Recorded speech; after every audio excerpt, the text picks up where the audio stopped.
খেজুর গাছের রশি গলার মধ্যে নিজেই ঢুইকা নিজের বানানো রশিতে নিজেই ফাঁস লাইগা মরে গেছে। সুবহানাল্লাহ বলেন। আল্লাহ বলছেন ফি জিদিহা হাবলুম মিম মাসাদ, জোরে বলেন আল্লাহু আকবার। তার গলা দেশের মধ্যে খেজুর গাছের পাকানো রশি। সুবহানাল্লাহ বলেন। নিজের পাকানো রশি নিজের গলার মধ্যে দিয়াই শেষ পর্যন্ত যায়। স্টেজে উঠলে স্টেজে ওঠার একটু আগে আল্লাহ তাআলা সুস্থ করে দেয়। সুবহানাল্লাহ। আজকেও এখন যে আমি কথা বলছি, বিশ্বাস করেন আমি নিজেই বিশ্বাস করতে পারিনি। এজন্য আল্লাহর দরবারে শুকরিয়া আদায় করছি, সকলে পড়ছি আলহামদুলিল্লাহ। প্রিয় ভাইরা, আপনারা তাহলে মাহফিলে আসতে পেরে বসতে পেরে কোরআন শুনতে পেরে খুশি না বেজার? আরও জোরে বলেন খুশি না বেজার? যারা হয়েছেন খুশি মুখে নিয়ে হাসি, আওয়াজ দিয়ে বেশি উঁচু করে কাল্লা চিৎকার দিয়ে বলেন সুবহানাল্লাহ। আমরা আজকে যে সময়ে এ কোরআনের মাহফিলে বসে আছি, সেই সময় তাম পৃথিবীতে অমানিসার ঘোর অন্ধকার দিয়ে আসছে মুসলমানদের দিকে, কথা বলেন ঠিক কিনা? আজকে আমরা মুসলমানরা গোটা পৃথিবীতে চোখ বন্ধ করে জিকির করছি। আমি বলি, আপনি কিসের চোখ বন্ধ করে জিকির করছেন? একটা বার আপনার চোখ খুলে তাকান, গোটা পৃথিবীতে মুসলমানদের উপর কারবালা চলছে, কথা বলেন ঠিক কিনা? চেচনিয়া, বসনিয়া, সোমালিয়া, এরপরে ফিলিস্তিন, ভারতের কাশ্মীর, গুজরাট সহ তাম পৃথিবীতে মুসলমান আছে যেখানে জুলুম, অত্যাচার আর নির্যাতন চলছে, সেখানে কথা বলে ঠিক কিনা? আজকে মুসলমানদের অবস্থা হয়ে গেছে এতটাই অসুস্থ, এতটাই খারাপ হয়ে গেছে। চিড়িয়াখানায় একটা প্রাণী আছে দেখবেন, এই চিড়িয়াখানার প্রাণীগুলো যখন দেখতে যাবেন টিকিট কাটতে হয়। এক একটা প্রাণীর দাম 1 থেকে 1.5 কোটি টাকা। একই প্রাণী আবার বনের মধ্যেও থাকে, ওই বনের মধ্যে ওই প্রাণীটা অসুস্থ হয়ে মারা গেলেও খোঁজখবর নেওয়ার কেউ নেই, কথা বলেন ঠিক কিনা? একটা পালিত কুকুর যখন অসুস্থ হয়ে যায়, ওই কুকুরের মালিক সতর্ক হয়ে যায়, অথচ রাস্তার কুকুর রাস্তায় অসুস্থ হয়ে যদি মারাও যায় দেখার মতো কেউ নাই, কথা বলেন ঠিক কিনা? আজকে আমার মনে হয় যেন আমরা মুসলমানদের অবস্থা তাম দুনিয়াতে ওই রাস্তার মালিকহীন ওয়ারিসহীন কুকুরের চাইতেও বেশি অসহায় হয়ে পড়ছে আমরা মুসলমানরা, কথা বলেন ঠিক কিনা? প্রিয় ভাইয়েরা, একজন খ্রিস্টানের গায়ে আঘাত করলে আমেরিকা খেপে যায়, একজন বৌদ্ধর গায়ে আঘাত করলে চায়না জাপান খেপে যায়, একজন ইহুদির গায়ে আঘাত করলে ইসরায়েল খেপে যায়, একজন হিন্দুর গায়ে আঘাত করলে ভারত খেপে যায়। অথচ তাম পৃথিবীতে মুসলমানদের উপরে কারবালা চলছে, দেখার মতো কেউ নাই, কথা বলেন ঠিক কিনা? এখনো যদি আমরা চোখ বন্ধ করে জিকির করি, আগামীতে এমন সময় আসছে যে সময় আমার আপনার চোখের সামনে আমাদের ছেলেকে হত্যা করবে, আমাদের মেয়েগুলোকে ধর্ষণ করবে, প্রতিবাদ করার ভাষা খুঁজে পাবেন না, কথা বলেন ঠিক কিনা? এজন্য আমাদের করণীয় হচ্ছে আমাদেরকে এক হতে হবে, মুসলিমদেরকে এক হতে হবে। এই বাংলাদেশটা যেন আল্লাহর কোরআনের আইন দিয়ে চলে। এজন্য কে কোন দল করেন আগে যা করছেন করছেন, কিন্তু কোরআন দিয়ে যাতে এই সমাজটা চলে, এই কোরআনের আইন যাতে সমাজে বাস্তবায়ন হয়, এজন্য সবাইকে কাজ করতে হবে। আর তাম পৃথিবীর মুসলমানকে এক হয়ে চলতে হবে, কথা বলেন ঠিক কিনা? আল্লাহ কবুল করুন, জোরে বলেন আমিন। প্রিয় ভাইরা, এবার আপনারা জ্ঞানী বিচক্ষণ মানুষ, আপনারা বলবেন আলোচনার শুরুতেই আমি তেলাওয়াত করেছি কোরআন মাজিদের ছোট্ট একটা সূরা, সূরাটির নাম কি? আলহামদুলিল্লাহ। দেখছেন, আমার আব্দুল হান্নান ভাই বলে দিছে। আপনারাও তো জ্ঞানী বিচক্ষণ মানুষ, সবাই জানেন, কি লজ্জায় বলেন নাই? একটু সবাই জোরে করে বলবেন সূরাটির নাম কি? শুরুতেই বলি, আমি যে চেয়ারে কথা বলছি, এই চেয়ারে আমার জায়গায় আপনার নিজের সন্তান যদি কথা বলতো এখানে বসে, গুরুত্ব কম দিয়ে শুনতেন নাকি বেশি দিয়ে শুনতেন? বেশি দিয়ে শুনতেন।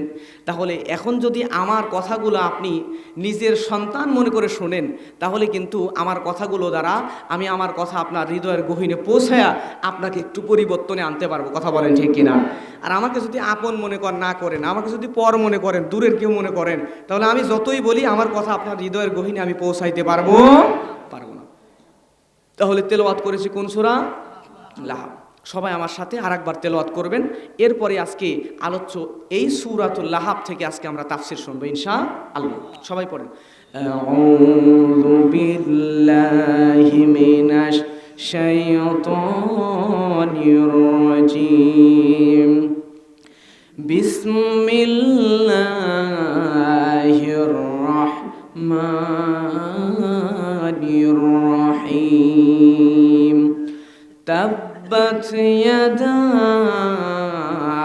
أبي لهب وتب ما أغنى عنه ماله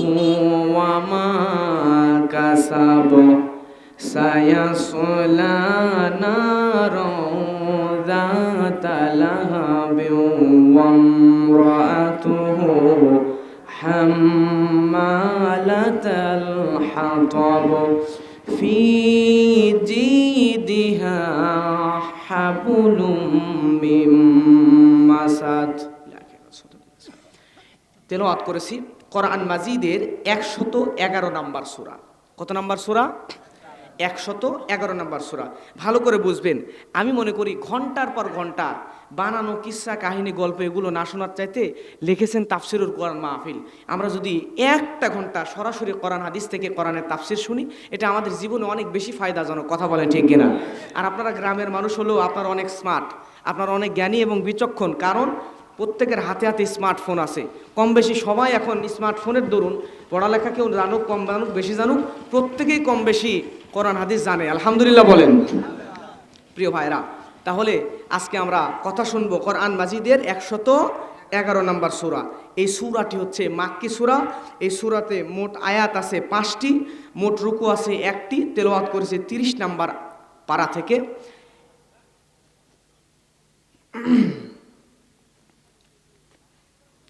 তাহলে সূরাটির নাম সূরাতুল লাহাব। সূরাতুল লাহাব থেকে আমরা খুব অল্প সময় কথা শুনবো ইনশাআল্লাহ।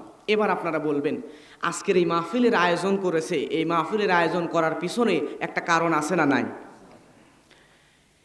আমার প্রিয় মুসলমান ভাইয়েরা লক্ষ্য করেন, এই মাহফিলের আয়োজন করার পিছনে কারণ হলো মানুষগুলো মাহফিলে আসবে, কোরআন হাদিস থেকে কথা শুনবে এবং নিজের জীবন পরিবর্তন করে জান্নাতের পথিক হয়ে যাবে। কথা বলেন ঠিক কিনা? 2 নম্বর উদ্দেশ্য হলো মসজিদের মাহফিল। আপনারা মসজিদে কিছু দান সাদাকা করবেন এবং মসজিদের উন্নয়ন হবে। তার মানে মাহফিলের আয়োজন করার পিছনে 2টা কারণ আছে। আপনাদের এলাকায় মাদ্রাসা থাকলে ওই মাদ্রাসা তৈরি করার পিছনে কারণ হলো ওই মাদ্রাসায় আমরা আমাদের সন্তানদেরকে দ্বীনে ইলম শিক্ষা দান করব। শুধু তাই নয়, বাজার তৈরি করা হয় বাজার ঘাট করার জন্য। দুনিয়াতে তাকায় দেখেন, দুনিয়াতে আমরা সাধারণ মানুষরা কোনো কারণ ছাড়া কোনো কাজ কিন্তু করি না। কথা বলেন ঠিক কিনা?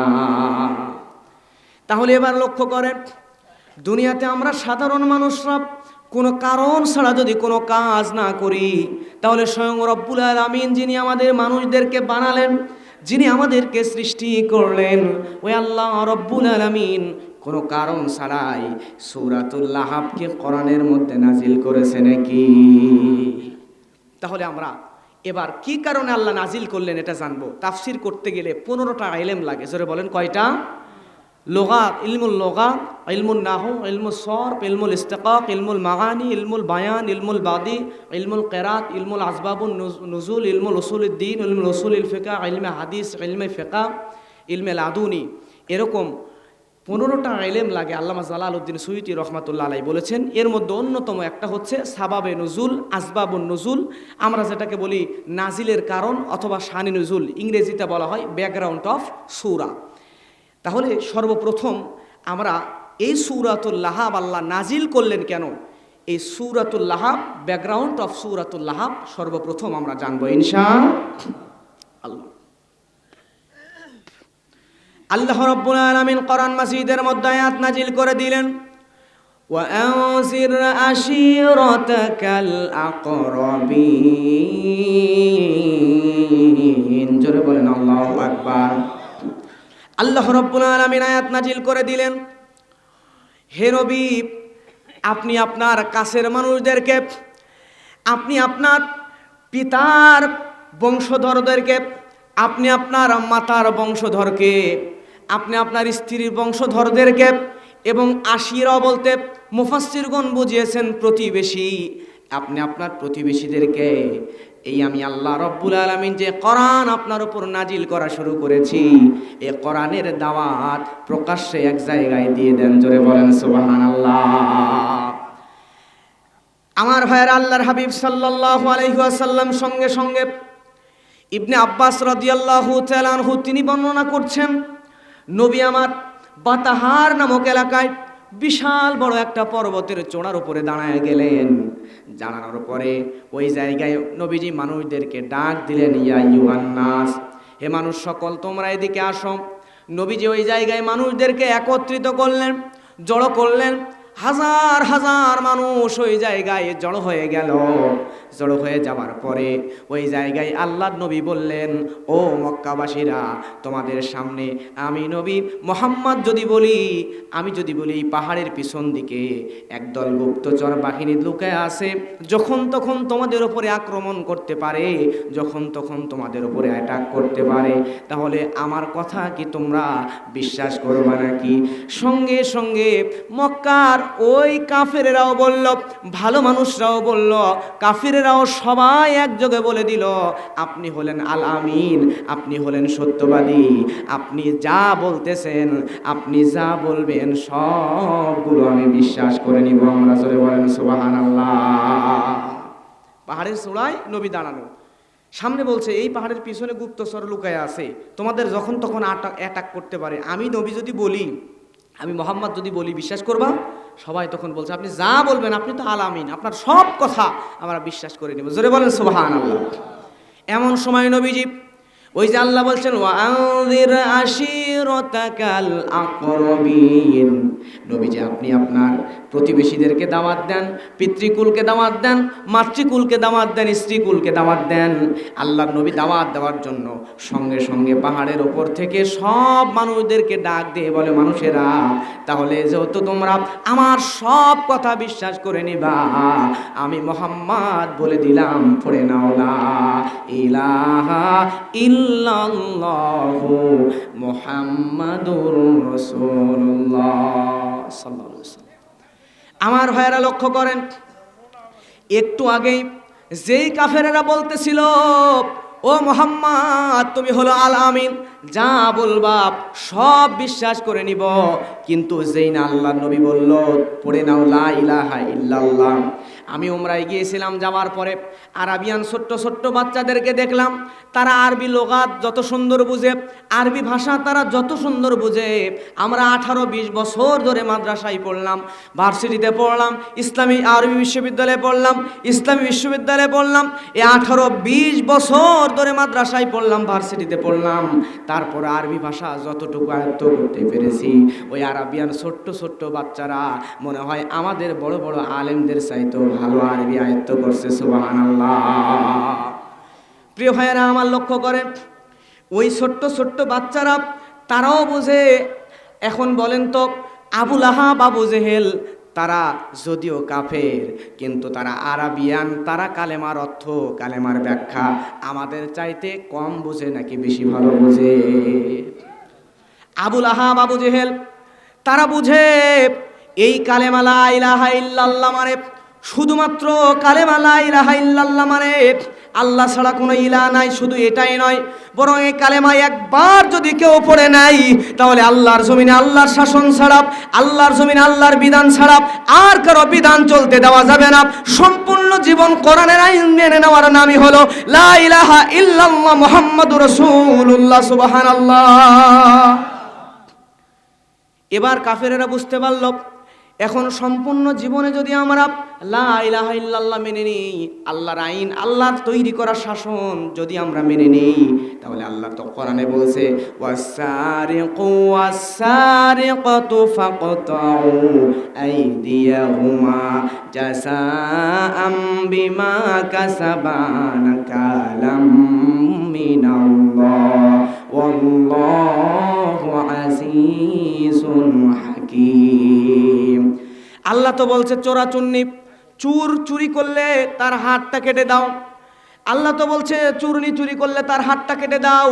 তাহলে কোরআন যদি মেনে নিই, তাহলে আমি যে চাঁদাবাজি করব, আমি যে চুরি করব জনগণের টাকা, আমি যে আত্মসাৎ করে খাবো, জনগণের রড চুরি করব, জনগণের গম চুরি করে খাবো, তাহলে তো আমি নেতার হাতটা কাটা যাবে।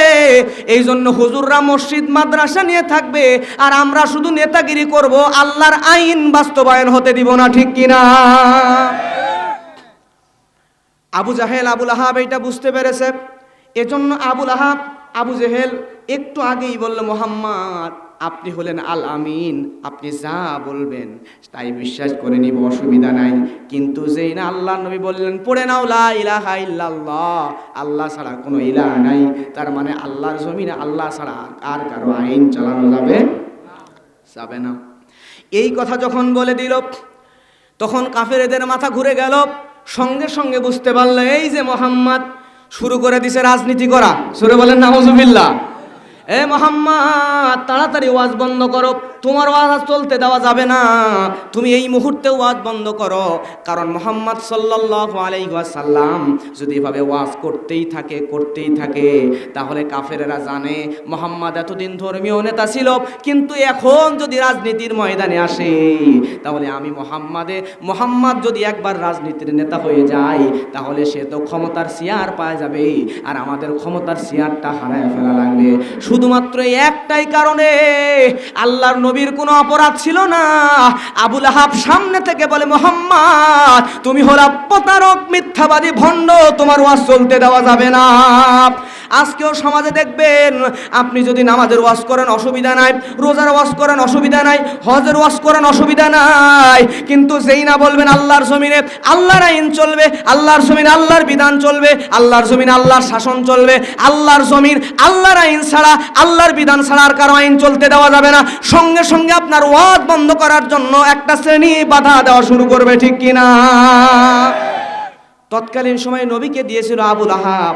এখনো যদি কোরআনের মাহফিলে কেউ বাধা দেয়, এখনো যদি কোরআনের মাহফিলে কোরআনের সত্য কথা বলতে যদি কেউ বাধা দেয়, বুঝে নিবেন এরা হলো নব্য আবু লাহাব, নব্য আবু জেহেল। কথা কোন ঠিক কিনা?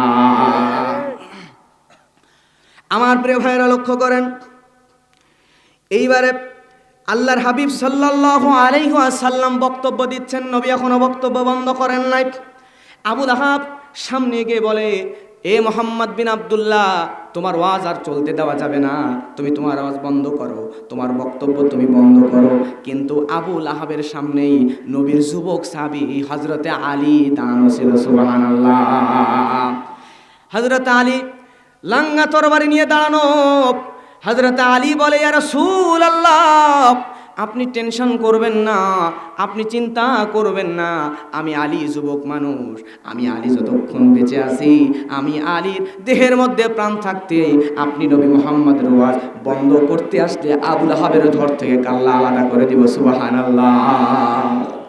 আজকে এই সমাজের মধ্যে যেই মানুষগুলা এত সমস্যার মধ্যেও, এত প্রতিকূলতার মধ্যেও, এত ঝামেলার মধ্যেও এই কোরআনের মাহফিলগুলোর আয়োজন করে, ভালো ভালো কাজগুলো সমাজের মধ্যে করে, মসজিদ মাদ্রাসাগুলো করে, কোরআনের জন্য কাজ করে, দ্বীনের জন্য কাজ করে, ইসলামের জন্য কাজ করে, আর যেই যুবকগুলো বলে প্রয়োজনে জীবন দিয়ে দিব কিন্তু আল্লাহর জমিনে আল্লাহর দ্বীন বাস্তবায়ন করেই ছাড়বো, এরা হযরতে আলীর উত্তরসূরি। কথা কোন ঠিক কিনা?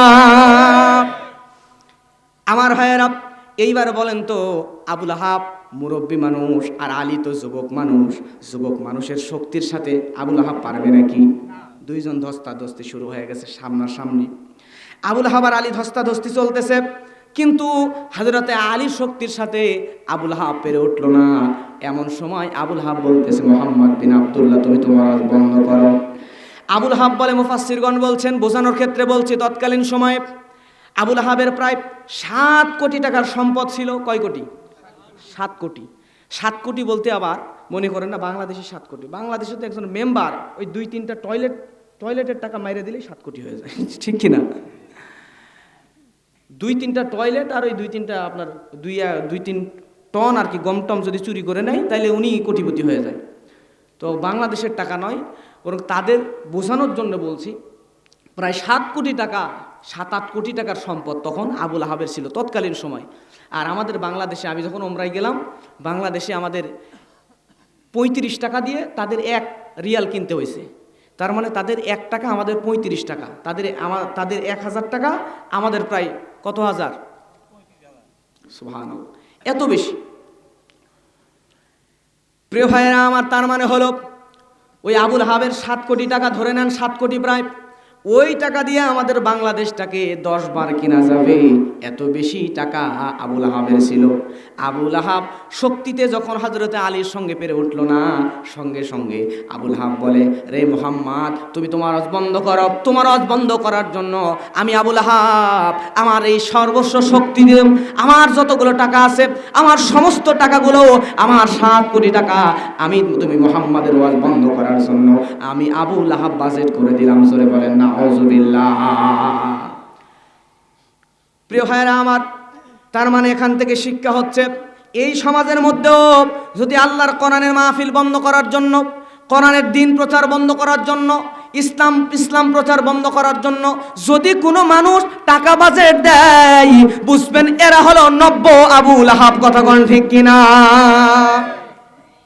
প্রিয় ভাইরা আমার, লক্ষ্য করেন, এরপরে আবুল আহাব যখন টাকার গরম দেখায়, হযরতে আলী আবুল আহাব দুইজন পাশাপাশি দাঁড়ানো, পাশেই ছিল হযরতে আবু বকর। জোরে বলেন না সুবহানাল্লাহ।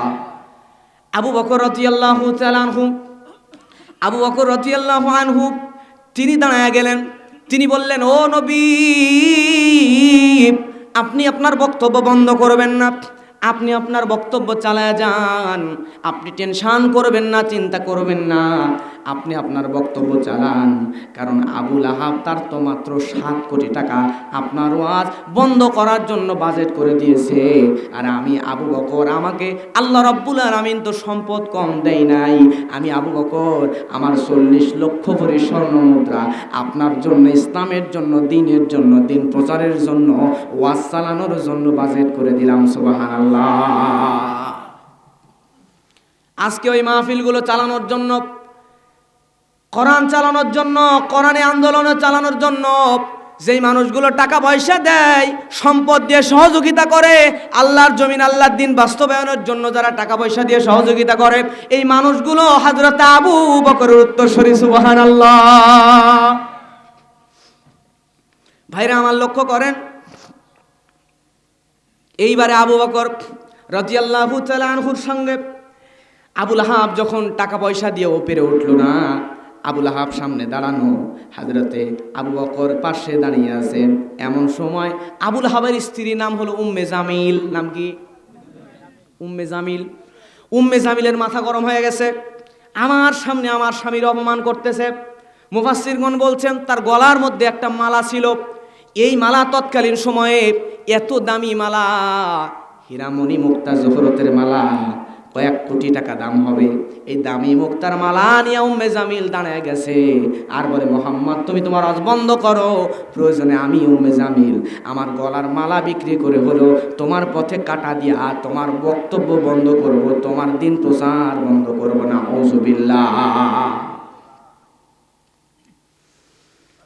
এবারে প্রিয় ভাইরা আমার, উম্মে জামিল যখনই দাঁড়ায় গেল, ওই মানুষদের মধ্যে আল্লাহর হাবিবের স্ত্রী উম্মাহাতুল মুমিনিন আম্মা জান খাদিজা রাদিয়াল্লাহু তাআলা আনহা ছিলেন। জোরে বলেন সুবহানাল্লাহ।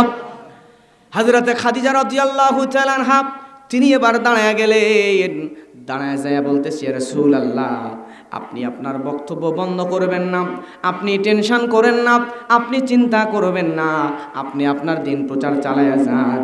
উম্মে জামিল তার কোটি টাকা দামের গলার নেকলেস, গলার হার যদি আপনার ওয়াজ বন্ধ করার জন্য বাজেট করতে পারে, তাহলে আমি খাদিজাকেও তো আল্লাহ কম দেয় নাই। সুবহানাল্লাহ।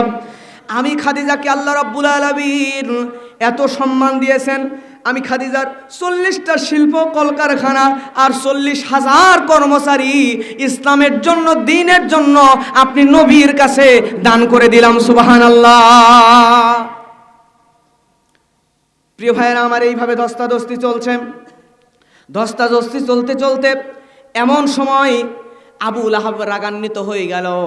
আবুল আহাব কোনো মতেই যখন নবীর ওই সাহাবীদের সঙ্গে পারতেছে না, এমন সময় আবুল আহাব ওই জায়গায় ছিল একটা পাথর, এই পাথরটা তুলে নিছে। তুলে নেওয়ার পরে নবীজি ওয়াজ বন্ধ করেন নাই, নবীজি বক্তব্য চালাচ্ছেন। নবীজির বক্তব্য বন্ধ করে দেওয়ার জন্য আবুল আহাব ওই পাথরটা তুলে নিয়া যেই নবীর চেহারা দেখলে কলিজা ঠান্ডা হয়ে যায়, ওই নবীর চেহারা বরাবর ওই নির্দয় পাষাণ আবু লাহাব আল্লাহর নবীর চেহারা বরাবর পাথর মারছে। নবীজির চেহারায় এমন জোরে পাথর লাগছে, বাইরা আমার, আল্লাহর হাবিব সাল্লাল্লাহু আলাইহি ওয়াসাল্লাম সঙ্গে সঙ্গে গাছের গোড়া কেটে দিলে ঠাস করে গাছ যেমন জমিনে পড়ে যায়, আল্লাহর নবীও সঙ্গে সঙ্গে জমিনের মধ্যে পড়ে গেছে। নবীজি আমার ওই অবস্থায়, এমন অবস্থায় আল্লাহ রাব্বুল আলামিন এতটাই রাগান্বিত হয়ে গেছেন, আল্লাহ তাআলার বিষয়টা সহ্য হয় নাই, আমার হাবিবকে মারছে। সঙ্গে সঙ্গে ওই জায়গায় আল্লাহ রাব্বুল আলামিন সূরা লাহাব নাজিল করে দিয়েছেন। আল্লাহ বলছেন তাব্বাত ইয়াদা আবি লাহাবিন ওয়া তাব। সবাই বলেন না, তাব্বাত ইয়াদা আবি লাহাবিন ওয়া তাব। আল্লাহ বলছেন তাব্বাত, ধ্বংস হোক, ইয়াদা আবি লাহাবিন ওয়া তাব, ধ্বংস হোক তার হস্তদ্বয়। প্রিয় ভাইয়েরা আমার, এখানে প্রশ্ন আসতে পারে, পাথর মারছে ডান হাতে, কোন হাতে? ডান হাতে, কিন্তু আল্লাহ এখানে হস্তদ্বয়, হস্তসমূহ কেন বললেন? পিছনে কারণ আছে না নাই? পিছনে কারণটা কি দেখেন, মুফাসসিরগণ বলছেন আবু লাহাবের মাত্র আমাদের হাত কয়টা? আমাদের দুইটা হাত, ডান হাত বাম হাত, কিন্তু আবু লাহাবের দুইটা হাত নয়, আবু লাহাবের হাত ছিল 5টা। জোরে বলেন কয়টা? আবু লাহাবের হাত ছিল 5টা, একটা হলো ডান হাত, একটা হলো বাম হাত, আর 3টা হলো রাষ্ট্রীয় হাত। আবু লাহাব তৎকালীন আরবিয়ানদের রাষ্ট্রীয় 3টা মন্ত্রিত্বের মন্ত্রী ছিল। আবু লাহাব ছিল স্বরাষ্ট্রমন্ত্রী, আবু লাহাব ছিল অর্থমন্ত্রী, আবু লাহাব ছিল আইনমন্ত্রী। 3টা মন্ত্রিত্বের 3টা হাত, আর ডান হাত বাম হাত। আল্লাহ বলছেন তাব্বাত ইয়াদা আবি লাহাবিন ওয়া তাব, আবু লাহাবের সমস্ত হাতগুলো হস্তদ্বয়, হস্তসমূহ ধ্বংস হোক। কারণ কি প্রিয় ভাইরা, লক্ষ্য করেন, এই যে হাত দেখতেছেন, এই যে এই মোবাইলটা নিছি, এইটা যদি আমি এরকম করে জুড়ে ছুঁড়ে ফেলি, তাহলে যে পরিমাণ শক্তি পাবো, এই হাতটা যদি এখানে দিই, এই ছুঁড়ে ফেললাম, ফেলার সময় এই হাতটা একটু নাড়া দেবে কি না? ফেলার সময় দিবে না? এই হাতটা নাড়া দিল, কারণ হচ্ছে এই হাত নাড়া দিয়ে আমার এই হাতটা একটু শক্তি বেশি যোগায় দিল। কথা কন ঠিক কি না? তার মানে এই হাত নাড়া দিয়ে এই হাতটা শক্তি যোগায় দিল। ঠিক তেমন আবু লাহাব যখন পাথর মারছে, পাথর মারার সময় তার এই হাতটা নাড়া দিয়া এই হাত তার শক্তি যোগায় দিছে বিধায় আবু লাহাবের সমস্ত হাত হস্তসমূহ আল্লাহ ধ্বংস করে দেওয়ার জন্য কোরআনে আয়াত নাজিল করছেন। জোরে বলেন আল্লাহু আকবার। সব হাত ধ্বংস হয়ে যাবে। কেমনে হবে সামনে দেখেন। কষ্ট হয় আপনাদের? কষ্ট পাচ্ছেন? একটু সবাই হাত তুলেন, সবাই তুলে একটু তাকবীর দেবেন, ঘুম যাতে না আসে। একটু সবাই তোলেন তোলেন তোলেন তোলেন। লিল্লাহে তাকবীর, নারে তাকবীর, আলহামদুলিল্লাহ। নামান। আমার ভাইয়েরা লক্ষ্য করেন, তার মানে হলো আবু লাহাব ডান হাত দিয়ে পাথর মারছে, তার বাম হাতের কোনো দোষ নাই। কিন্তু আবু লাহাবের বাম হাতও কেন ধ্বংস হবে? সমস্ত হাত কেন ধ্বংস হবে? কারণ হলো, ও প্রিয় ভাইরা আমার, এই যে বাম হাতটা নাড়া দিয়ে আবু লাহাবের ডান হাতকে সমর্থন যোগাইছে। ঠিক তেমন করে এখন যদি আপনি জীবনে ঘুষ খান নাই, জীবনে চুরি করেন নাই, জীবনে ডাকাতি করেন নাই, জীবনে কোনো দিন কোনো গুনাহ করেন নাই, কিন্তু কিয়ামতের ময়দানে দেখবেন বিশাল বড় চাউলের বস্তা মাথায় নিয়ে আপনার জাহান্নামে দেওয়া হচ্ছে, বিশাল বড় টয়লেট আপনার মাথার উপরে উঠাইয়া দিছে, বিশাল বড় বড় টিনের বস্তা, টিনের বোঝা আপনার মাথার উপরে তুলে দিছে, রিলিফের গম ভুট্টা উঠাইয়া দিছে, দিয়ে জাহান্নামে ঢুকাইয়া দিচ্ছে। এবার আপনি বলবেন, রব্বুল আলামিন, আমি তো কোনো দিন রিলিফের গম চুরি করি নাই, ডাল চুরি করি নাই, চাল চুরি করি নাই, গরিব মানুষের টয়লেট টিউবওয়েল চুরি করে খাই নাই, তাহলে এগুলো কেন আমার মাথার উপরে উঠাইয়া দেওয়া হলো? কারণটা কি? সঙ্গে সঙ্গে ও প্রিয় ভাইয়েরা বুঝে নেন, আপনি দুনিয়াতে কোনো দিন গুনাহ করেন নাই, কিন্তু একজন গম চোর, ডাল চোর, এরপরে ভুট্টা চোর, যেই লোকটা জনগণের টাকা আত্মসাৎ করে খাইছে, জনগণের হক চুরি করে খাইছে, ওই নেতাকে আপনি সমর্থন দিছেন, ভোট দিছেন। ওই নেতা যদি চুরি করে, ওই নেতা যদি চাঁদাবাজি করে, ওই নেতা যদি খুন করে, আপনি জীবনে গুনাহ করেন নাই, কিন্তু ওই নেতা যত গুনাহ করবে তাকে সমর্থন দেওয়ার কারণে, ভোট দেওয়ার কারণে ওই নেতার গুনাহ আপনি কাঁধে নিয়ে জাহান্নামে যাবে। জীবনে গুনাহ করেন নাই, কিন্তু একজনে ভোট দিছেন, খালি সমর্থন দিছেন, ওই নেতা যদি এখন যদি 1 লাখ টাকা চুরি করে খায়, ওই চুরি করে খাবে সে হবে বড় লোক, সে দুনিয়াতে শান্তি পাবে। আর আপনি ওই যে 500 টাকা নিছেন আর লাল চা খায় একটা সমর্থন বিক্রি করে দিছেন, এখন দেখেন সে খাচ্ছে 5 কোটি, আর আপনি একটা লাল চা আর একটা নাসির বিড়ি মায়া বিড়ি খায় এখন জাহান্নামে ঢুকতেছেন। কথা কোন ঠিক কিনা? এখন যদি আপনি একজন নামাজি মানুষকে সমর্থন দেন, একজন আল্লাহওয়ালা মানুষকে সমর্থন দেন, যে মানুষ জীবনে চুরি করবে না, আপনি জানেন, যে মানুষ জনগণের টাকা চুরি করে খাবে না, যে মানুষ জনগণের উপর জুলুম করবে না, যে মানুষ চুরি ডাকাতি তো করবেই না, খারাপ কাজে যাবে না, নিজেও নামাজ পড়বে, নিজেও ইবাদত বান্দি করবে, ভালো সলিড সৎ মানুষকে যদি আপনি সমর্থন দেন, তাহলে মৃত্যুর পরে আপনার যদি 2-1টা সমস্যা থাকেও, তার আমলের কারণে, তার ভালো আমলের কারণে, সে জনগণের সঙ্গে যত ভালো কাজ করেছে, তার একটা আমল তাকে সমর্থন দিয়ে নেতা বানানোর কারণে আল্লাহ আপনার আমল নামায় ঢুকিয়ে দেবে। জোরে বলেন সুবহানাল্লাহ। এজন্য নেতা সিলেক্ট করার সময় সবচাইতে নির্ভরযোগ্য ভালো আল্লাহওয়ালা নামাজি দিনদার ইমানদার তো ছিল।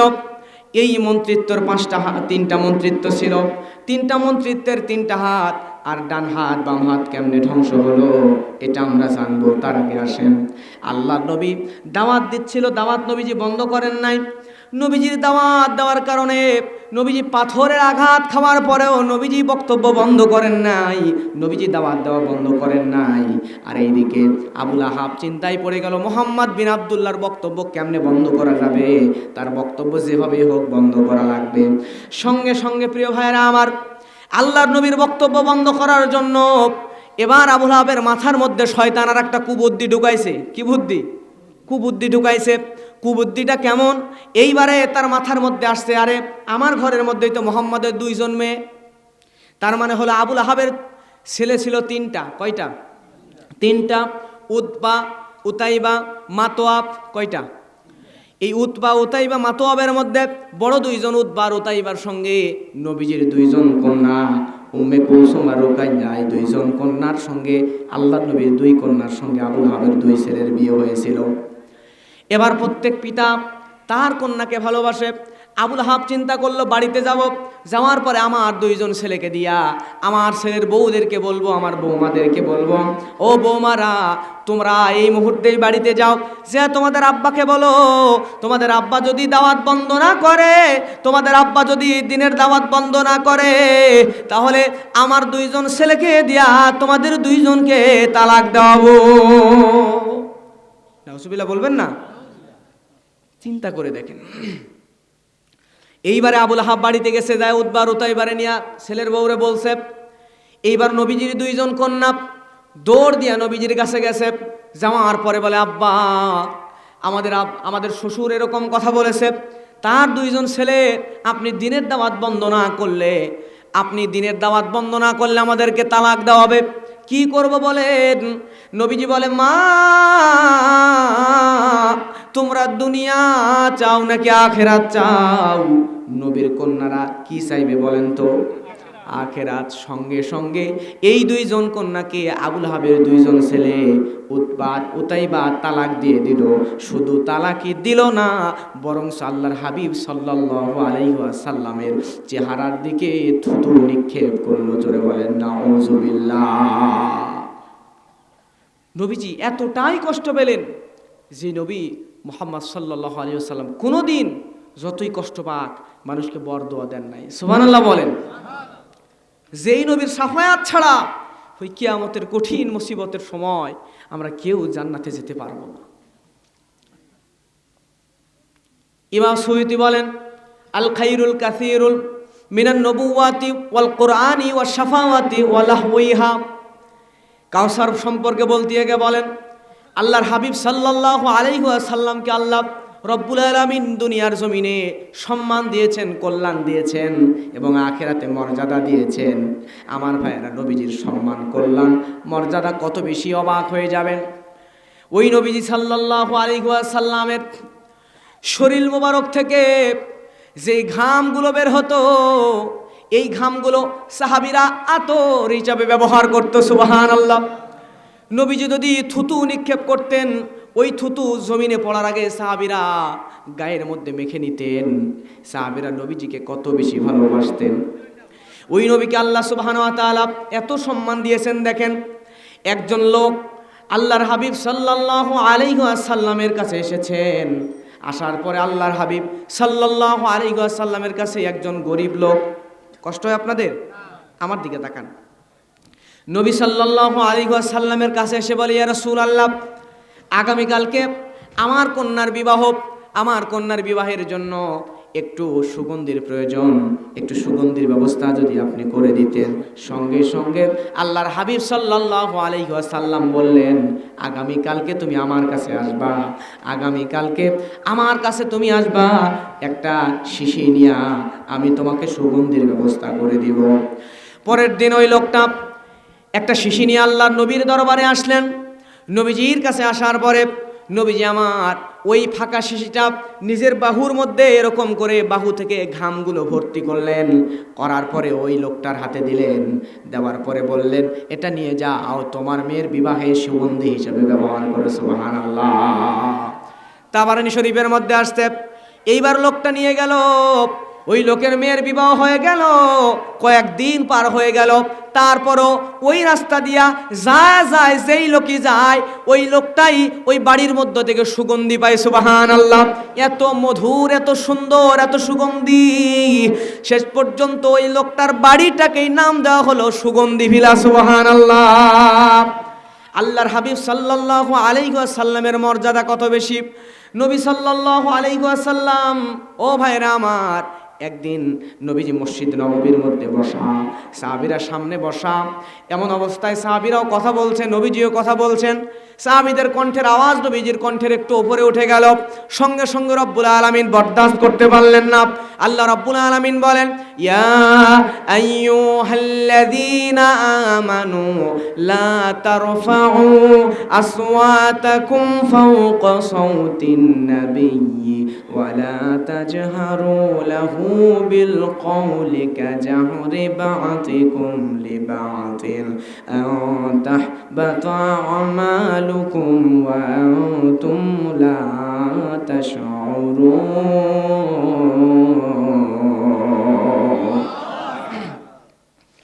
আল্লাহ রাব্বুল আলামিন বলছেন, হে ঈমানদারেরা, তোমাদের কণ্ঠের আওয়াজ যেন আমার হাবিবের কণ্ঠের উপরে উঠে না যায়। যদি আমার রাসূলের কণ্ঠের আওয়াজের উপরে তোমাদের কণ্ঠ উঠে যায়, তোমাদের জীবনের সমস্ত আমলকে আমি আল্লাহ বরবাদ করে দেব। আল্লাহু আকবার। প্রিয় ভাইরা আমার, এই নবীর সম্মান মর্যাদা কত বেশি। এই নবী ছাড়া ওই হাসরের ময়দানে আমাদেরকে কিন্তু কেউ বাঁচাইতে পারবে না। ওই হাসরের কঠিন মুসিবতের সময়, যেদিন কেউ কাউকে চিনবে না, স্ত্রী সন্তানকে চিনবে না, সন্তান পিতামাতাকে চিনবে না, স্বামী স্ত্রীকে চিনবে না, স্ত্রী স্বামীকে চিনবে না, পিতামাতার সন্তানকে চিনবে না, সন্তান পিতামাতাকে চিনবে না, ভাই বোনকে চিনবে না, বোন ভাইকে চিনবে না। এমন কঠিন মুসিবতের সময় ওই হাসরের রিমান্ড যখন শুরু হয়ে যায়, আমরা সবাই হাসরের ময়দানে, হাসরের এই প্রান্ত থেকে ওই প্রান্তে দৌড়াতে থাকবো। এই রিমান্ড সহ্য হবে না, এমন একটা অবস্থায় দৌড়ায় আমরা চলে যাব হযরতে আদম আলাইহিস সালামের কাছে, যায় বলবো, আনতা আবুল বাশার, আপনি তো আমাদের পিতা, আপনি আমাদের জন্য, আপনার তো সম্মান অনেক বেশি, আপনাকে তো ফেরেশতাদের দ্বারা আল্লাহ সিজদা করাইছেন, আপনি আজকে আমাদের জন্য ফাসফালানা ইলা রাব্বিক, রবের কাছে একটু সুপারিশ করেন, হাসরের রিমান্ডটা যেন রব্বুল আলামিন আমাদের জন্য একটু কমায়া দেয়। সঙ্গে সঙ্গে আদম আলাইহিস সালাম বলবে, আমি পারবো না, কারণ আমি নিজেই তো একটা ভুল করে ফেলেছিলাম। আল্লাহ আমাকে বলেছিল, আদম, জান্নাতের মধ্যে যা ইচ্ছা খাও, যেখানে ইচ্ছা যাও, কিন্তু ওই নিষিদ্ধ বৃক্ষের কাছে যাও না। কিন্তু শয়তানের কুমন্ত্রণায় পড়ে আমি আদম তো চলে গিয়েছিলাম, আমার স্ত্রী হাওয়াকে তো শয়তান কুমন্ত্রণা দিয়ে ওই বৃক্ষের নিকট নিয়ে গিয়েছিল, যার কারণে আজকে আমি আল্লাহর কাছে তোমাদের নিয়ে সুপারিশ করব। আল্লাহ যদি আমারে বলে, আদম তুই তো ভুল করছিস রে, আমারই তো বাঁচার উপায় নাই, কথা কোন ঠিক কিনা, আমি পারবো না, ইযহাবু ইলা গায়রি, আর একজনের কাছে যাও। আমরা তখন দৌড়াবো আর বলবো, কার কাছে যাব, কে আজকে আমাদেরকে বাঁচাবে। এমন অবস্থায় ও ভাইরা আমার লক্ষ্য করেন, তখন একজন বলবে, যাও, ইযহাবু ইলা নূহ, নবী নূহের কাছে যাও। আমরা দৌড়া নূহ নবীর কাছে চলে যাওয়ার পর আল্লাহ নবী নূহ তার কাছে বলবো, ও নবী নূহ, আপনি আমাদেরকে বাঁচান, আমরা আর বাঁচতেছি না, এই হাসরের রিমান্ড আমাদের আর সহ্য হয় না। নবী নূহ বলবে আমিও আজকে তোমাদেরকে বাঁচাতে পারবো না, কারণ আমি আমার কওমকে যখন দাওয়াত দিচ্ছিলাম, দিনে দাওয়াত দিচ্ছিলাম, রাতে দাওয়াত দিচ্ছিলাম, প্রকাশ্যে দাওয়াত দিচ্ছিলাম, গোপনে দাওয়াত দিচ্ছিলাম, শেষ পর্যন্ত আমার উম্মত যখন কানের মধ্যে আঙ্গুল দিল আমি নবী নূহুর বক্তব্য শুনবে না, তখন আমি অপরাগ হয়ে গেলাম, আমি রাগান্বিত হয়ে গেলাম, ধৈর্য হারিয়ে ফেললাম। আল্লাহর কাছে দোয়া করলাম, ফাদা রব্বাহু আন্নী মাগলুবুন ফান্তাসির। আমি আল্লাহর কাছে বললাম, রব্বুল আলামিন আমি অপরাগ হয়ে গেছি, আমি আর পারতেছি না, তুমি বদলা নিয়ে নাও। রব্বুল আলামিন তখন আমার উম্মতদেরকে প্লাবন দিয়া, মহাপ্লাবন দিয়া ধ্বংস করে দিয়েছিল। আমার ওই উম্মতদেরকে ধ্বংস করেছিল। প্রত্যেক নবীদেরকে আল্লাহ একটা সুপার পাওয়ার দিয়েছেন। ওই দিন আমি নূহ যদি আমার উম্মতের জন্য বরদোয়া না দিতাম, আমার উম্মতের জন্য যদি আল্লাহর কাছে দোয়া করতাম, হয়তোবা আরও কিছু উম্মতকে আমি ইমানদার বানায় জান্নাতে নিতে পারতাম, কিন্তু আমি তো তা করি নাই, বরদোয়া দিয়া তাদেরকে প্লাবন দিয়া ধ্বংস করে দিয়েছি। আজকে আল্লাহ যদি বলে নূহ তুই তো নিজেই বাঁচতে পারবি না, তুই তো এই ভুল করছিস, আমি কি করব? আমি পারবো না, ইযহাবু ইলা গায়রি, আর একজনের কাছে যাও। আমরা তখন দৌড়াতে থাকবো, দৌড়ায় দৌড়ায় বলবো কার কাছে যাব, কই যাব, কে আমাদেরকে বাঁচাইতে পারবে? আমরা দৌড়াইতে দৌড়াইতে আমার একটা সময় আমরা চলে যাব হযরত ইব্রাহিম নবীর কাছে, যা বলবো ও আমাদের পিতা ইব্রাহিম আমাদেরকে বাঁচান, আমরা বাঁচতে পারছি না, হাসুরের রিমান্ড আমাদের সহ্য হচ্ছে না, আমাদেরকে একটু সুপারিশ করেন, আমাদের জন্য আল্লাহর কাছে একটু সুপারিশ করেন। নবী ইব্রাহিম বলবে আমিও পারবো না, কারণ দুনিয়াতে হাদিসে আসছে নবী ইব্রাহিম 3টা মিথ্যা বলেছিল, মিথ্যা নয় এগুলো হেকমত, কিন্তু আল্লাহ যদি এই 3টা হেকমতকে মিথ্যা বলে ধরে নেয়। 1 নাম্বার, আমি ছোটবেলায় আমাকে নিয়ে মেলায় যাইতে চেয়েছিল আমার বন্ধুরা, কিন্তু ওই শিরকিয়াতের মেলায় আমি যাব না, এই জন্য বলেছিলাম আমি অসুস্থ, যদিও আমি মানসিকভাবে অসুস্থ ছিলাম, শারীরিক অসুস্থ ছিলাম না, হেকমত অবলম্বন করেছিলাম। 2 নাম্বার, আমি যখন মূর্তিগুলোকে ভেঙে দিয়েছিলাম, বড় মূর্তির কাঁধের ওপর কোড়াল রেখেছিলাম, তারা বলেছিল ইব্রাহিম এটা কে করেছে?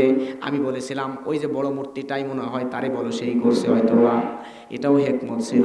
3 নাম্বার, আমার স্ত্রী সারাকে নিয়ে আমি যখন মিশরে চলে যাচ্ছিলাম, যাওয়ার সময় কেনান থেকে হিজরতে যখন মিশরে যাচ্ছিলাম, স্বৈরাচার সরকার তখন আমার স্ত্রীকে বন্দি করেছিল। তখনকার সিস্টেম ছিল মহিলার সাথে যে থাকবে সে যদি স্বামী হয় হত্যা করবে, বাবার ভাই হলে ছেড়ে দিবে। আমারে জিজ্ঞাসা করা হয়েছিল ইব্রাহিম, আমারে জিজ্ঞাসা করেছিল যুবক এই নারীর তুমি কি হও? আমি বলেছিলাম ভাই হই, কিন্তু আমাদের সব মহিলারাই কিন্তু আদম নবীর থেকে আসলে দিনী বোন, কথা কন ঠিক কিনা? এখন যদি আল্লাহ সুবহানাহু ওয়া তাআলা এই 3টাকে মিথ্যা বলে ধরে নাই, আমি ইব্রাহিমেরই তো বাঁচার কোনো উপায় নাই, তোমাদের জন্য আমি কি সাফায়াত করব? আমিও পারবো না, তোমরা আর একজনের কাছে যাও, ইযহাবু ইলা গায়রি। আমরা দৌড়াতে থাকবো, দৌড়ায় দৌড়ায় চলে যাবো হযরতে মূসা নবীর কাছে। মূসা নবীর কাছে যা বলবো, ও নবী মূসা আমাদের জন্য একটু আল্লাহর কাছে সাফায়াত করেন। নবী মূসার সঙ্গে সঙ্গে বলবে আমিও পারবো না, কারণ আনা কতালতু কিপ্তি, আমি তো একজন কিপ্তিকে হত্যা করেছি, ইচ্ছা করে করি নাই। কিন্তু আল্লাহ যদি বলে মূসা তুই তো একজন হত্যাকারী, হত্যা করছিস, আমি তো বাঁচতে পারবো না, আমিও পারবো না, ইযহাবু ইলা গায়রি, আর একজনের কাছে যাও।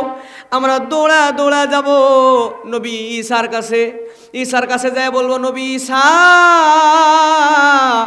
আমাদেরকে বাঁচান, আমাদেরকে বাঁচান। নবী ঈসা বলবে আমিও পারবো না, কারণ হলো আজকে এই ময়দানে আমি যদি তোমাদের নিয়ে আল্লাহর কাছে শাফায়াত করতে যাই, আল্লাহ রাব্বুল আলামিন যদি বলে ও ঈসা তুই ইন্তেকাল, তোরে দুনিয়া থেকে আকাশে উঠায় নেওয়ার পরে ওই দুনিয়ার খ্রিস্টানেরা তোরে কেন আল্লাহর পুত্র বলতো, কেন তোরে আল্লাহর পুত্র বলতো, জবাব দে। আমি ঈসা তো জবাব দিতে পারবো না, কথা কন ঠিক কিনা? আমিও পারবো না, ইযহাবু ইলা গায়রি, আর একজনের কাছে যাও। আমরা বুঝেন ভালো করে ও ভাইরা, ওই জায়গায় একটু নিজেকে নিয়ে ভাবেন, চোখের পানি ছেড়ে দিয়ে কাঁদবো, আর হাসুরের ময়দানের এই প্রান্ত থেকে ওই প্রান্তে দৌড়াতে থাকবো। দৌড়াইতে দৌড়াইতে এমন একটা সময় একজন বলবে যাও, ঈসা নবী বলবে আজকে এই হাসুরের ময়দানে তোমাদেরকে কেউ বাঁচাইতে পারবে না, তোমরা যদি হাসুরের ময়দানে বাঁচতে চাও তাহলে আজকে শুধুমাত্র একজনই পারে তোমাদেরকে বাঁচাইতে, তিনি আর কেউ নয়, আখিরি জামানার নবী মুহাম্মদুর রাসূলুল্লাহ সাল্লাল্লাহু আলাইহি ওয়াসাল্লাম। সব মানুষগুলা দৌড়ায় চলে যাবে নবীজির কাছে। দৌড়ায় দৌড়ায় গিয়ে দেখবো আল্লাহর নবী আল্লাহর আরশের নিচে, আরশের ছায়ার নিচে সেজদায় পড়ে আছেন। নবীর কাছে গিয়ে বলবো, ইয়া হাবিব ফাসফালানা ইলা রাব্বিক, আমাদের জন্য রবের কাছে একটু সুপারিশ করেন। সঙ্গে সঙ্গে আল্লাহর নবী সিজদা থেকে মাথা উঠে আবার সিজদায় পড়ে যাবেন। সিজদায় পড়ে গিয়ে আল্লাহর কাছে কাঁদবেন, আল্লাহুম্মা ইয়া উম্মতি,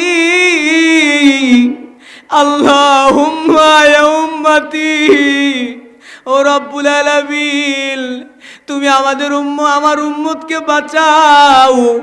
রব্বুল আলামিন প্রকাশিত হয়ে যাবেন। আল্লাহ বলবেন, ইরফার আসাক সালতু তায়াশফাতুশ শাফা, নবী আজকে আপনি মাথা উঠান। ওই তাইফের ময়দানে আপনার কষ্ট দিছে, ওই মক্কায় কাফিররা আপনার চেহারায় থুতু নিক্ষেপ করছে, আপনি ধৈর্য ধরছেন, আপনি কিচ্ছু চান নাই, কিচ্ছু চান নাই, দুনিয়াতে এত কষ্ট সহ্য করেছেন। নবী আজকে আর দরকার নাই, আপনি মাথা উঠান। নবী আজকে আপনি আমি আল্লাহর কাছে যা চাইবেন, যা বলবেন, আমি আল্লাহ সব কবুল করে নিব।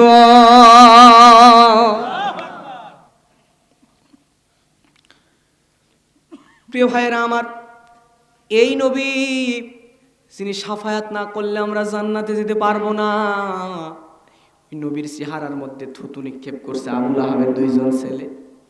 নবীজি কষ্ট পাইছেন, কষ্ট পায়া নবীজি জীবনে কাউরে বরদোয়া দেয় নাই, কিন্তু একে তো দুইজন মেয়েরে তালাক দিছে, তারপরে আবার চেহারার মধ্যে থুতু নিক্ষেপ করছে।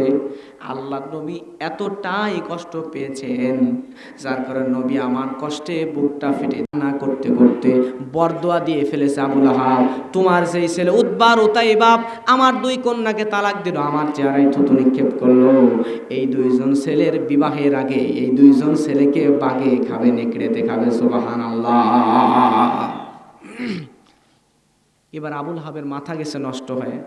এখন বলেন তো, নবী যদি কোনো কথা মুখ দিয়ে বের হয়, এ কথা কি ফিরবে? মিস হবে?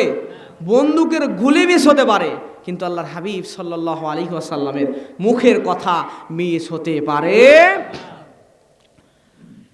প্রিয় ভাইরা আমার, আবুল আহাবের মাথা নষ্ট হয়ে গেল। কিরে মোহাম্মদ যে কথা বলছে, এ কথা তো হবেই হবে, যেভাবেই হোক।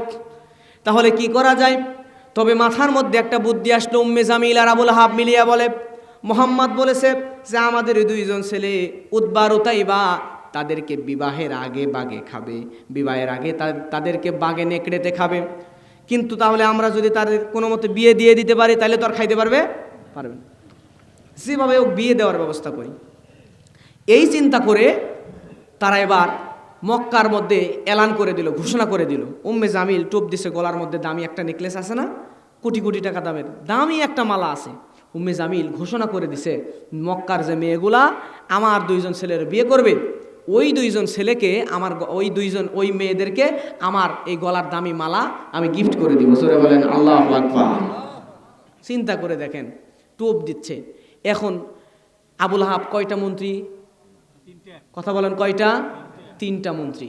আর আবুল আহাবের স্ত্রীর গলার মধ্যে প্রায় 2-3 কোটি টাকা দামের হার। এখন এই 2টা মন্ত্রীর ছেলে আবার এত দামি একটা উপহার দিবে, তাহলে মক্কার মেয়েরা লোভ সামলাতে পারে? সব মেয়েরা লাইন ধরছে আবুল আহাবের ছেলেরা বিয়ে করবে।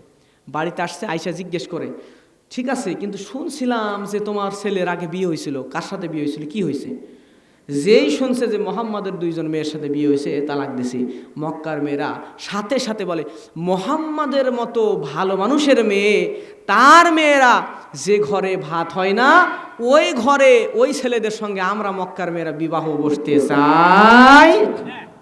কেউ আর বিবাহ বসবে না, সব চলে গেছে। এখন আবুল আহাব এই 2জন মেয়ের নিয়ে, 2জন ছেলের নিয়ে এমন বিপদে পড়ছে যে বিয়ে যদি না দেয় তাও বিপদ। এখন শেষমেশ ডিসিশন নিয়ে নিছে, সিদ্ধান্ত নিয়ে নিছে, যদি আমাদের স্বগোত্রীয় মেয়েদের আমরা বৌমা হিসেবে না পাই, তাহলে সিরিয়া চলে যাব, যে প্রয়োজনে খ্রিস্টান মেয়ে, সুন্দরী মেয়ে দেখে আমার 2জন ছেলের বিয়ে দিব। জোরে বলেন নাউজুবিল্লাহ। এইবার 2জন ছেলের নিছে, সাথে প্রায় 3, 4, 5, 600 এরকম সৈন্য নিছে। আর তৎকালীন সময়ে অত্যাধুনিক অস্ত্র শস্ত্র যেগুলা দামি, এখন যেমন আমরা দামি বন্দুক টন্দুক আছে না, তখনকার সময় ঢাল তরবের সবচেয়ে দামি যেগুলো সেগুলো নিয়া এই অস্ত্রে শস্ত্রে সুসজ্জিত বাহিনীকে সঙ্গে করে নিয়া আবুল আহাব 2 জন ছেলে উতবা আর উতাইবাকে নিয়া মক্কা থেকে রওনা দিয়েছে সিরিয়ার উদ্দেশ্যে।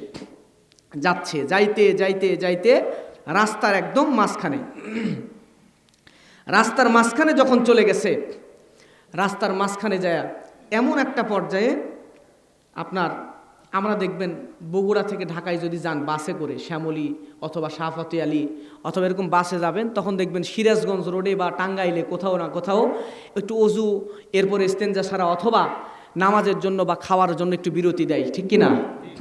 শীতের রাত, এখন আবুল আহাব চিন্তা করে রাত হয়ে গেছে, সন্ধ্যা লেগে গেছে, এই জন্য অনেক দূর যায়া তার এলাকা ছেড়ে বাইরের এলাকায় চলে গেছে। যে এলাকায় যাচ্ছে বাইরের এলাকায় যায়া সন্ধ্যা লেগে গেছে, এখন তারা তাঁবু গাড়ছে। তাঁবু গাড়ার পরে চারিদিকে শুনশান, মানুষজন কেউ নাই। মুফাসসিরগণ বলছে হঠাৎ করে একজন লোক ওই দিক দিয়ে হাঁটতেছে, তাড়াহুড়ো করে চলে যাচ্ছে। আবুল আহাব বলে, ভাই কই যাচ্ছ, এভাবে তাড়াহুড়া করে কেন যাচ্ছ, কি সমস্যা? তখন ওই লোকটা বলতেছে যে আপনারা যে এলাকায় তাঁবু গাড়ছেন এই এলাকায় প্রত্যেক বছর এমন একটা দিন আছে যেই দিনে বন জঙ্গলে, আশেপাশে যে বন জঙ্গল আছে, এই বন জঙ্গলের সমস্ত হিংস্র জন্তু জানোয়ারগুলা, যে এলাকায় আপনারা তাঁবু গাড়ছেন প্রতি বছর একটা দিন আছে, সব জন্তু জানোয়ারগুলো এই এলাকায় উঠে আসে চরা করার জন্য। এখন আপনারা যেই দিন তাঁবু গাড়ছেন আজকে হলো সেই দিন, আজকে সব হিংস্র জন্তুরা এই জায়গায় আসা চরা করবে। আমার ভাইয়ের আবুল আহাবের মাথা নষ্ট হয়ে গেল, চিন্তা করে কি করা যায়, মহাবিপদে পড়ে গেলাম। সঙ্গে সঙ্গে স্থানীয় লোকটাকে বলল, ভাই তাহলে বাঁচার উপায় কি?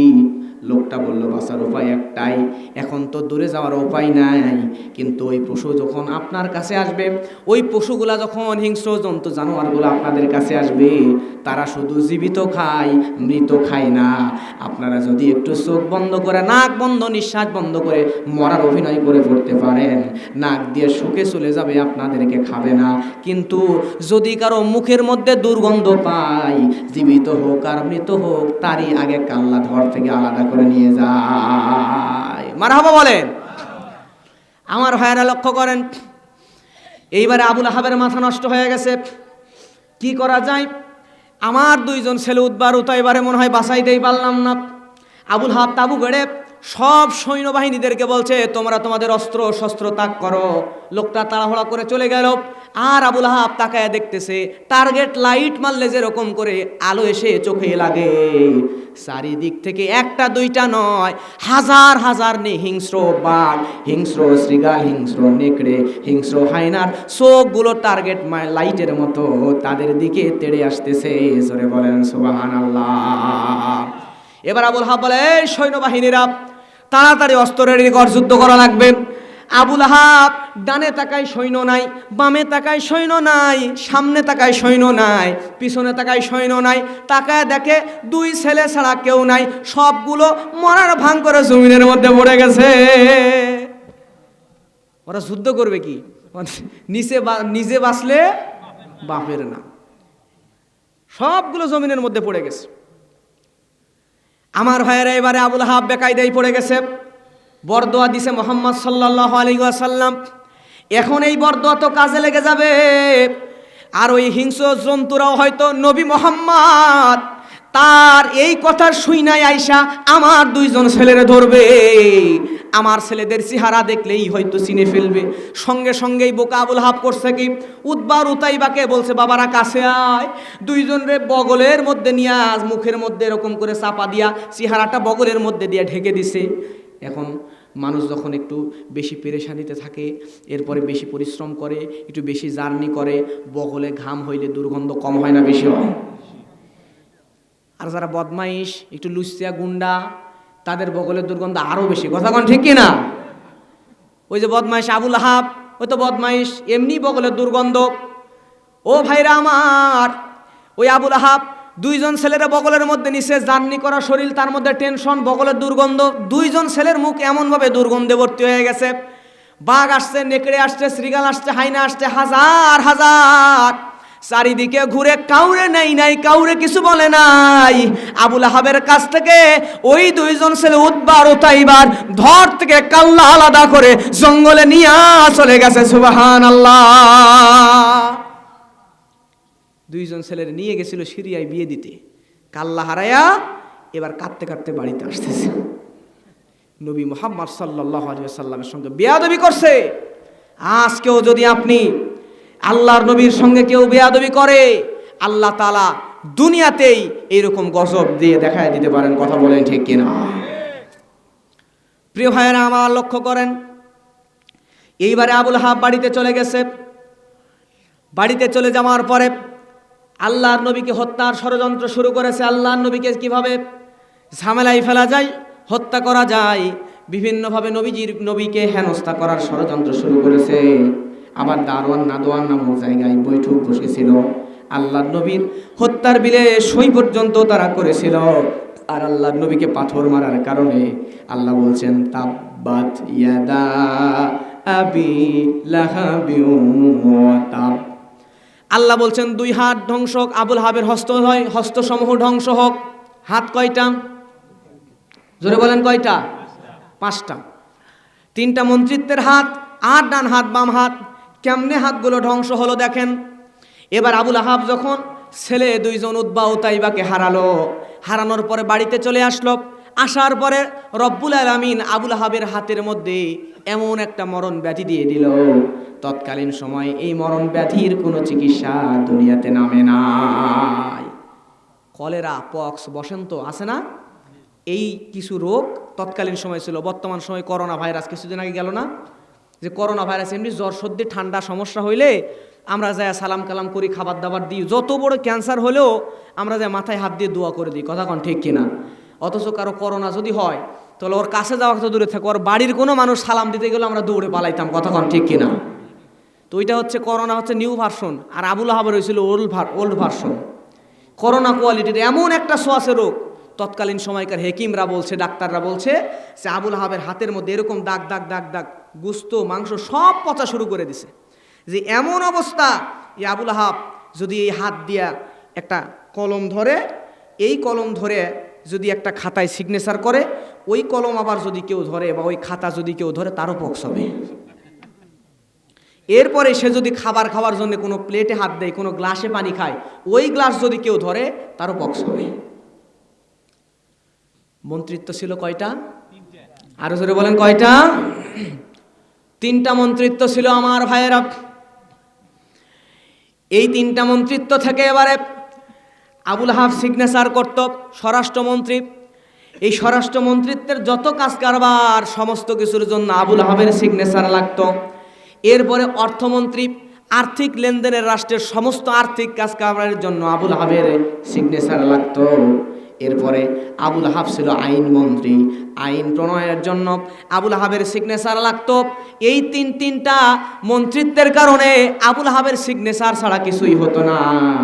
আমার ভাইয়েরা, আবুল আহাব এরকম অসুস্থতার মধ্যে আবুল আহাবের মন্ত্রী পরিষদে এক জায়গায় বসলো। বসার পরে বলল, আজকে যদি ওই আবুল আহাব তার ওই হাত দিয়া কলম ধরে খাতা ধরে সিগনেচার করে, ওগুলা আমলা ধরলে আমরাও তো পক্স হয়ে মরে শেষ হয়ে যাব, সয়লাভ হয়ে যাব, ঠিক কিনা? তার মানে আবুল আহাবকে রাখা যাবে না। সে নিজের থেকে পদত্যাগ না করলে আমরা তার বহিষ্কার করব। একসঙ্গে আমার ভাইয়েরা, তারা মন্ত্রিত্বের সবাই একসঙ্গে বসলো। বসার পরে আবুল আহাবের 3টা মন্ত্রিত্বের হাত তারই দলের লোকেরা ভেঙে দিল। আবুল আহাবকে মন্ত্রিত্বের 3টা মন্ত্রিত্বের জায়গা থেকে বহিষ্কার করে 3টা হাত ভেঙে দিল। সুবহানাল্লাহ। থাকলো কয়টা? ডান হাত বাম হাত। এইবারে ভাইরা আমার, ডান হাত আর বাম হাত পক্স। এখন দুনিয়ার সব পর, কিন্তু স্ত্রী আর ছোট ছেলে মাতোয়াব, এই 2জন আছে। এখন মাতোয়াব চিন্তা করে, আমরা বাড়ির মধ্যে একই গ্লাসে পানি খেলে আমারও তো হবে, আমার আম্মারও তো হবে। বুদ্ধি কি, প্লেটের মধ্যে ভাত খাইলেও তো সমস্যা।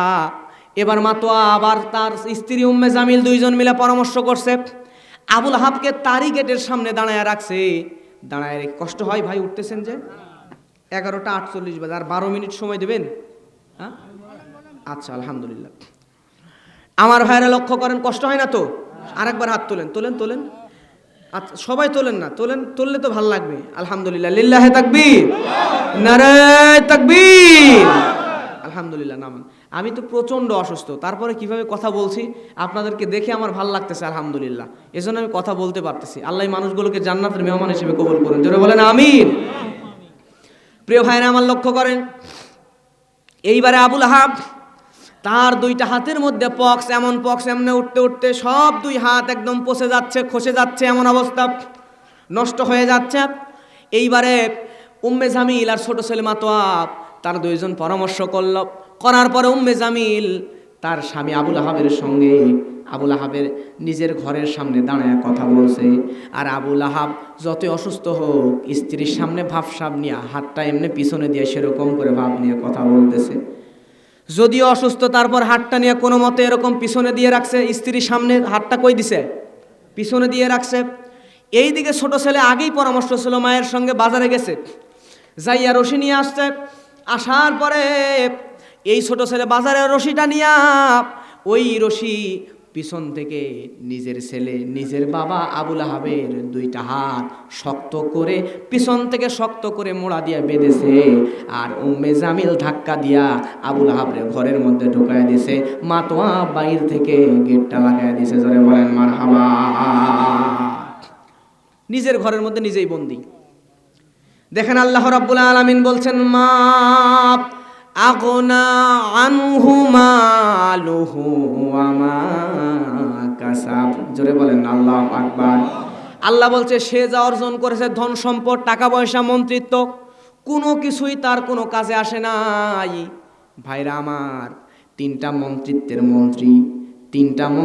মন্ত্রী, এত বড় পাওয়ারফুল আইন মন্ত্রী, স্বরাষ্ট্রমন্ত্রী, অর্থমন্ত্রী, এত বড় পাওয়ারফুল মানুষ, এরপরে 7 কোটি টাকার মালিক, এত কিছু আছে, তারপরও নিজের ছেলে হাতটা বাঁধছে। বাঁধার পরে তারে ঘরের মধ্যে ঢুকায় দরজা বাইরে থেকে লাগায় দিছে। যতই হোক এখন বাঁচা লাগবে।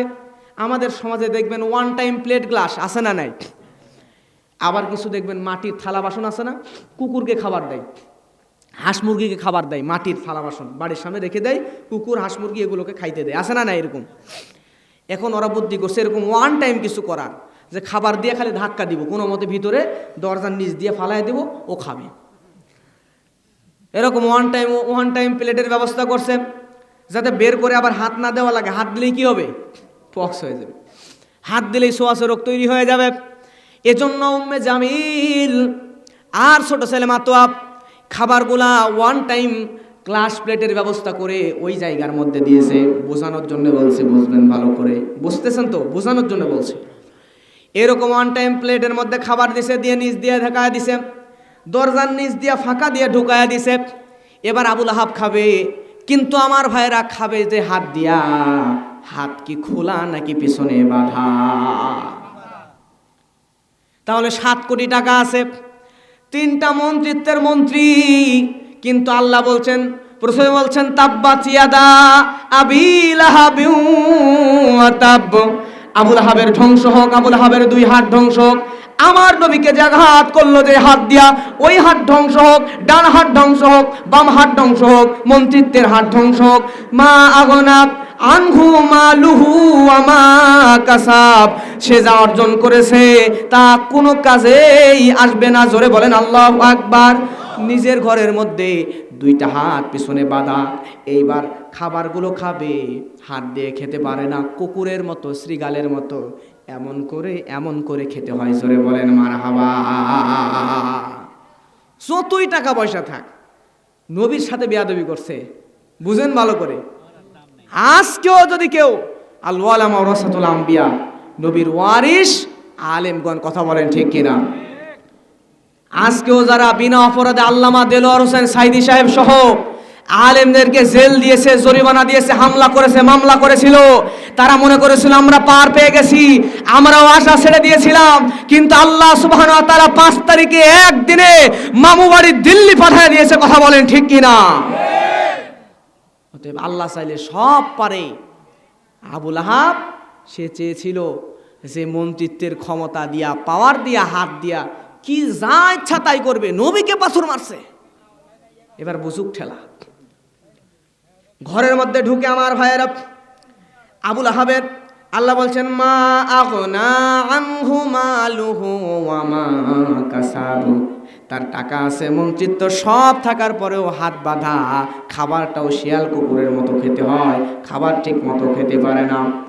এমতো অবস্থায় আল্লাহ রাব্বুল আলামিন পরের আয়াতে বলেন সায়াসলা, বলেন না সবাই, সায়াসলা নারুন যাতা লাহাবি ওয়া ইমরাতুহু, আল্লাহ বলছেন অচিরেই সে প্রবেশ করবে ললিহান অগ্নি শিখার মধ্যে।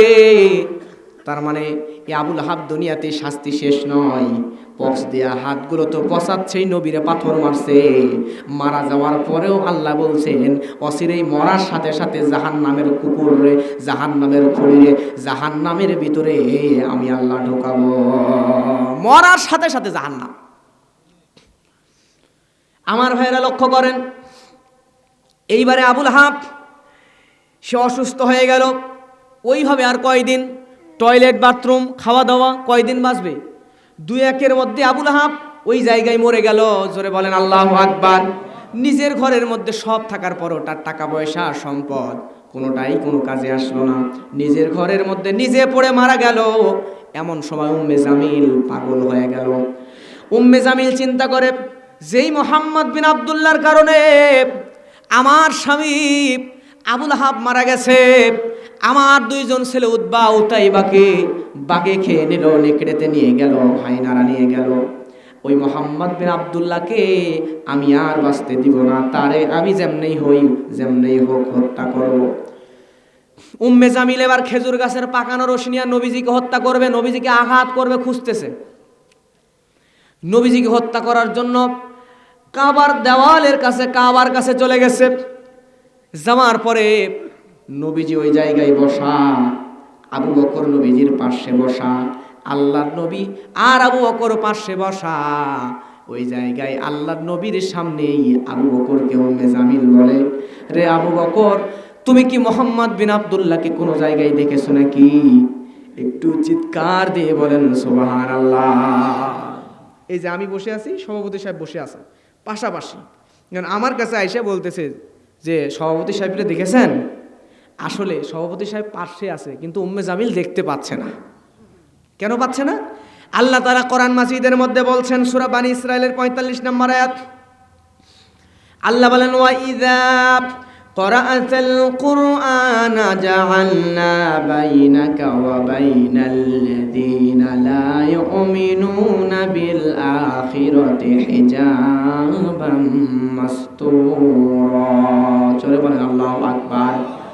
আল্লাহ রাব্বুল আলামিন আয়াত দিয়ে জানিয়ে দিচ্ছেন, যদি কোনো বান্দা কোরআন তেলাওয়াত করে, যখন আপনি কোরআন পাঠ করবেন, তখন আপনার মধ্যে এবং আখিরাতে যারা অবিশ্বাস করে তাদের মধ্যে প্রচ্ছন্ন একটা পর্দা আল্লাহ রাব্বুল আলামিন বিছায়া দেন। সুবহানাল্লাহ। যখন উম্মে জামিল আসছে, নবী পাশে বসা, আবু বকরের কাছে জিজ্ঞেস করে, নবী আবু বকর, নবী মোহাম্মদ বিন আব্দুল্লাহরে দেখছো তুমি? উদ্দেশ্য নবীরে হত্যা করবে।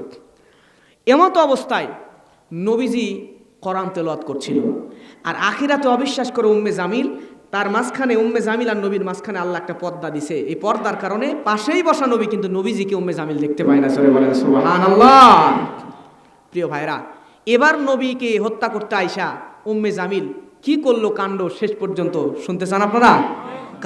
এইবার উম্মে জামিল ওই জায়গায় দাঁড়ান, মনে আছে আপনাদের? উম্মে জামিল রাগান্বিত হয়ে গেছে, আবু বকরকে জিজ্ঞাসা করে মোহাম্মদ কোথায়? নবীজি কোরআন তেলাওয়াত করে, এজন্য নবীজিকে দেখতে পায় না। সেবার তাড়াহুড়া করে যাইতে লাইগা জিবরাইল আমিন এসে পায়ে বেড় দিছে, আর নিজের বানানো পাকানো খেজুর গাছের রশি গলার মধ্যে নিজেই ঢুইকা, নিজের বানানো রশিতে নিজেই ফাঁস লাইগা মরে গেছে। সুবহানাল্লাহ বলেন। আল্লাহ বলছেন ফি জিদিহা হাবলুম মিম মাসাদ। জোরে বলেন আল্লাহু আকবার। তার গলা দেশের মধ্যে খেজুর গাছের পাকানো রশি। সুবহানাল্লাহ বলেন। নিজের পাকানো রশি নিজের গলার মধ্যে দিয়াই শেষ পর্যন্ত